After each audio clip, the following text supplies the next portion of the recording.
Hey guys, Tim here, Big Dog Forge. Welcome back. This time, gonna make a sheath for Ulf Peterson's knife and get this thing finished up and get it mailed off to him.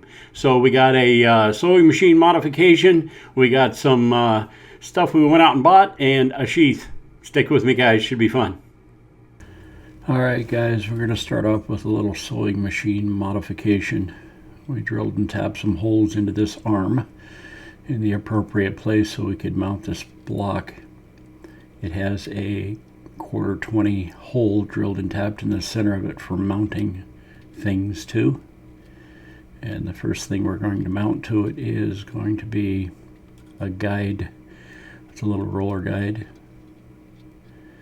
And it's going to give us a nice straight seam line when we get ready to do this knife sheath. And I thought I'd just share that with you. So we got down to Tandy leather, and they had some veg tan of a couple of different types. And so I grabbed a couple of those, and you're just seeing the edge of these. These things are quite large. They're like half a cow. And we got some chrome tan or oil tan. And then this one and this last one here are stone tanned.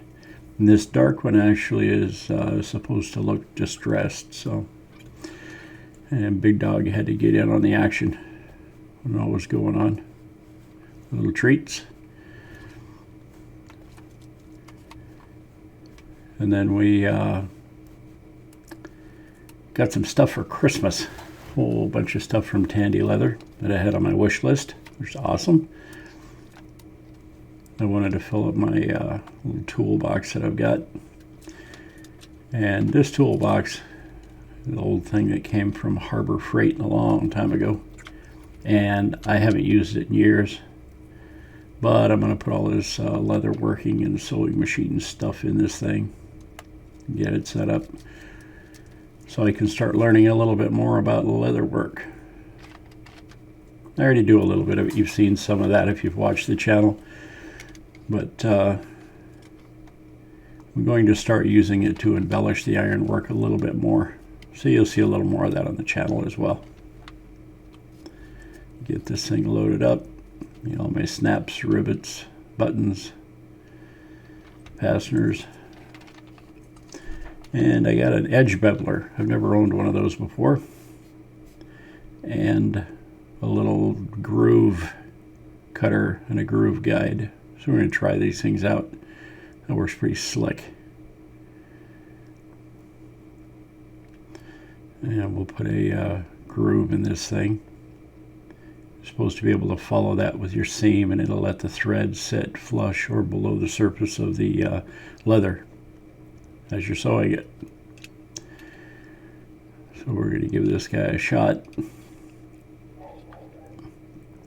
Our little seam guide. Try it out.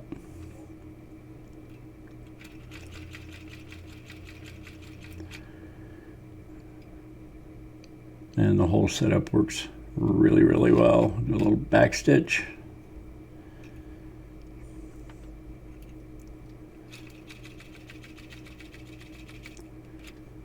And we'll do a one with a double seam on it,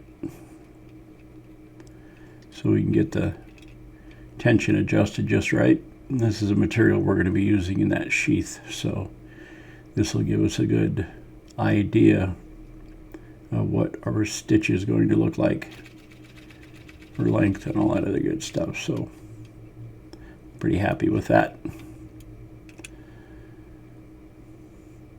Nice. All right. So it took me forever to come up with this pattern. It's based on a buck knife 119 sheath. Big Dog's bugging me again. And she wants to play push the tape. She's a crazy dog. Anyway, back to it. So it took me forever and a day to come up with that shape for that sheath, and I made, I don't know, 20 different paper templates and folded them around that knife, and I finally came up with this.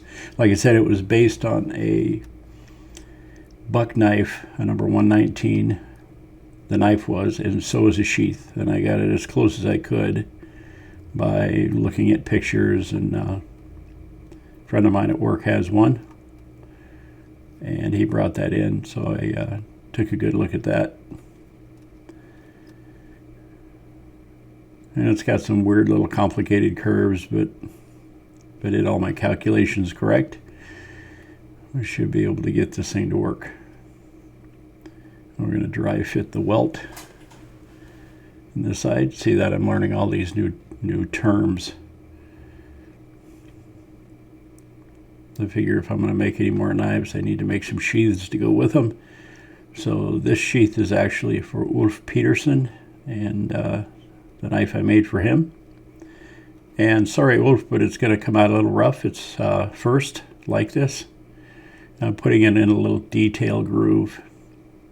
When I start dyeing this, you'll be able to see that groove up top, and we'll get that filled in with the antiquing. And it was just for aesthetics. And I didn't show it, but I punched the holes. I've got a couple of holes for the belt loop, and then a couple of holes for a snap. And while I was doing this portion of this, I was running a live stream Sunday morning. And we're going to get that welt glued to one side, and we'll let that dry up while we're live streaming.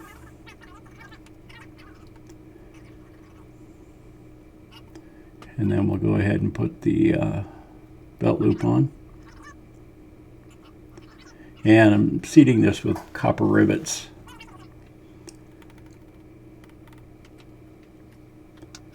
Just like the way they look, and I'm used to rivets.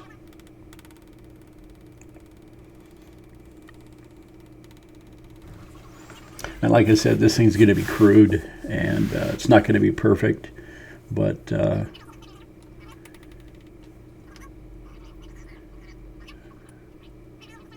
it should turn out okay. I like the rustic look anyway. We'll just call it that, rustic. Yeah, that's it. There we go, and that'll go around the handle just above the guard. Just like that. Okay, we get some glue on the other half of this. And you notice I didn't stain where I'm gluing, so I'm letting the glue overlap the stain a little bit to seal off the leather.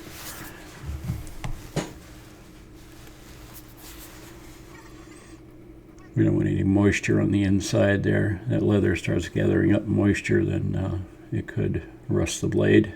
I don't know if Ulf has any plans on running around the woods and, hacking at things with this or not, but he certainly can.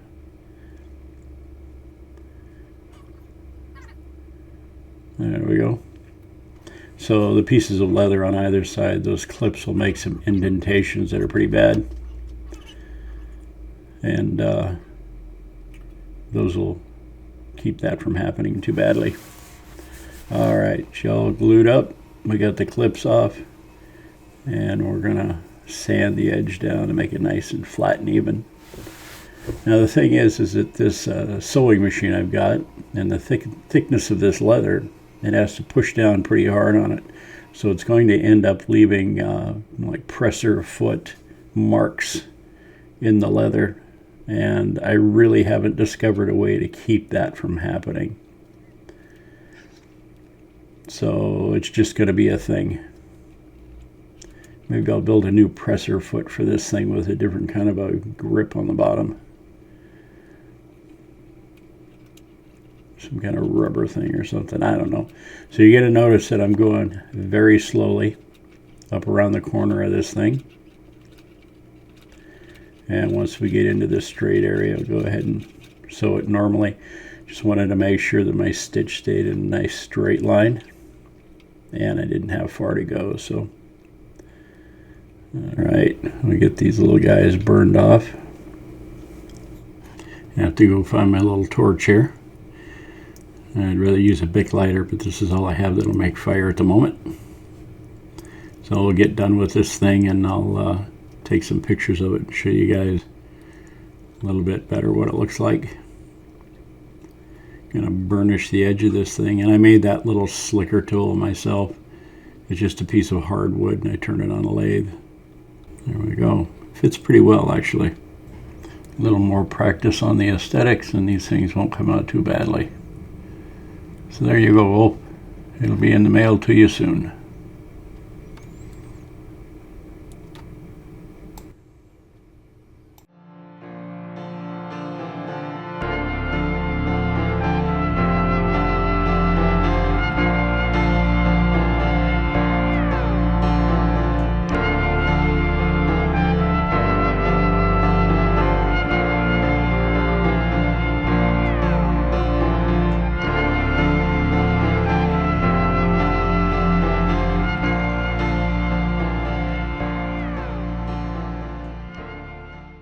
Okay guys, there you go. So the sheath, it's not the prettiest thing in the world, very serviceable, works really, really well. And I think, oof, we get a lot of good use out of it. And what I was talking about are those track marks left by the presser foot. And if anybody's got a good way of getting rid of those things, I've lightened up the pressure on it as much as I can with, that's a 3/8 inch thick leather. So you got any ideas, leave it in the comments below. That'd be appreciated. And there we go. So you see a little bit more leather work in the shop, only because I'm going to use it to sort of embellish the ironwork and making sheaths for knives that I'll be making in the future. So anyway, guys, thanks for dropping by Big Dog Forge. Really appreciate it. If you think about it, like, share, subscribe if you haven't. And wanted to thank all the patrons, all the new subscribers. There's a whole bunch of them. Just hit 38,000 subscribers, I believe. And thanks. Appreciate it, guys. Bye now. We'll see you next time right here at Big Dog Forge. Take care and be safe.